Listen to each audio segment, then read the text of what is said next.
Yes মামা। আসসালামু আলাইকুম। আজকে আমি চুল কাটতে চাই না। কেন চাও না?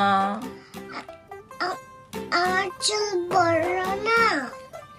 এই জন্য তো একটু কেটে দিব। তোমার চুল আর একটু কাটলে আরো তাড়াতাড়ি বড় হয়ে যাবে, মাশাআল্লাহ। একটু কাটতে দিবে? কার মতো? কার মতো? মামার মতো। মামার মতো? হ্যাঁ, মামার মতো অনেক বড় হয়ে যাবে তোমার চুল। হ্যাঁ, আমারটা বড় করতে হবে।